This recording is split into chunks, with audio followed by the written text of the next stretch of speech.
Former Bain Managing Director Ed Conard joins me right now. His new book called Unintended Consequences, Why Everything You've Been Told About the Economy is Wrong. Ed also wrote an addendum to this called Everything You've Been Watching on Other News Networks and Business Networks is Wrong. No, Ed, very good to have you. Thanks for coming. Neil, thank you for having me. You know, ahead of your coming, I was thinking of even the division among Democrats over the criticism of Bain Capital, Steve Ratner and some of these others who said, you know, I wouldn't go there, Mr. President. Newark Mayor Booker, these others who say, you know, go slow. So obviously they feel skittish about it. Why do you think that is? Well, I think really underneath this, these are attacks on business, generally. They are under the guise of private equity, but they want to pretend that private equity is doing something different than what business is doing generally. But we're working hard to make businesses stronger and to grow them as fast as we can. I think if you step back, you look and say, have some Bain investments been unsuccessful? Sure. But overall, the U.S. economy has added 40 million jobs on a base of 100 million employees going back to the 1980s. Some Bain, Europe and Japan have grown at half the speed. Some Bain investments were unsuccessful, a small minority of them, but the majority of them, in fact, the vast majority of them, grew twice as fast as the S&P 500. So, well, you know what the administration throws back? You got, even if, assuming that argument is right, and the facts do support a lot of what you're saying, you got so damn rich doing it. That has to be wrong. How do you answer that? I think we were, I don't know how to answer that except to tell you that we had well, I do think that that's a big thing, that there's a sort of a media, and it's push media, almost a contempt of wealth. Well, I think one thing I do believe is that people don't understand that the economy has changed a lot since the 1950s, where big companies were capitalizing on the value of mass manufactured goods. That's Ford Motor Company, Worldwide Oil Industries, paving 1 million miles of road. Today, 13 people can create $1 billion of value through Instagram in 2 years. It's a much more entrepreneurial, innovation, but do you ever find it a little economy. galling that a kid wearing a hoodie overnight can be worth billions, maybe billions less than he was, but still billions, and no one really gives it a second look?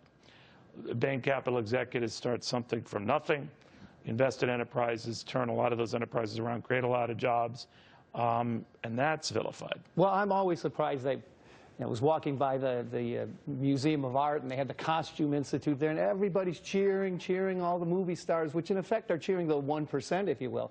But God forbid you're out there trying to find a cure for cancer or employ people in a manufacturing business or do something entrepreneurial. I mean, that somehow is vilified. But maybe it's not as bad as we think it. I always talk to executives who've gone to these White House powwows. And, of course, we know what the president's like on the stump. He vilifies them, calls them everything but fat cat SOBs, you name it. But privately, he's actually polite and cordial with them. So is this all for show? Well, of course it's for show. I think it really does try to pit employees against employers in an old union campaign. Rarely win. I think they do rarely win, and I'll be surprised if this one works as well. I think that at the end of the day... You think it's going to reverse? Do you still have ties with Mitt Romney? Do you still? Informal ties, yes. And what are informal ties? You go to barbecues together? Or? Well, we talk occasionally. He did read my book. Right. We exchanged well, you thoughts. at least pointed out in the book something that he should have been doing early on in the debates when Newt Gingrich, of all people, made this an issue.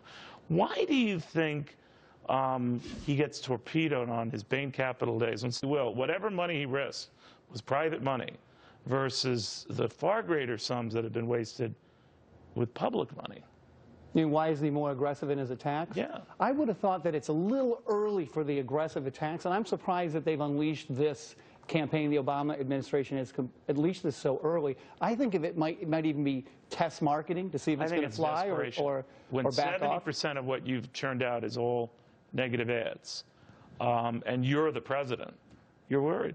Well, and our people really think that Mitt's not qualified to be a great leader of our country, a business executive who really has gone out there and rolled up the sleeves? Is a good campaigner? Well, I think he's a good campaigner. He's obviously trying to use every little advantage he can, but I don't think this is good for the country. That's where he has the edge over Mitt Romney, right? It's just not good for the country. We need. This is a time when we need to create jobs. So you and get our think he should embrace that is Mitt Romney, his inner nerd, and relish that? Don't compare yourself with the president on these cosmetic qualities. You're saying Mitt. I think Mitt's ultimately going to embrace his business leadership. Will his running mate also be nerdy, like a Portman type, or? One has to guess. I don't know. Well, see, I think wouldn't that be a mistake? Who? I mean, if you have a dull ticket, or is dull the new hip? In this economy, I think you want somebody who's thoughtful and careful and creative about what the right steps are for our economy. I think that would inspire confidence myself. Well, and I think you'd be surprised. Mitt's no nerd. Mitt is a brilliant, creative, thoughtful guy. You can't sing, though. You got to admit that. Well, I don't think he spent his life in the public sphere making You might making be right. I mean, people speeches. might have tired of all the pizzazz and just say, hey, give me some substance, you know. Very good stuff. Ed, thank you very, very much.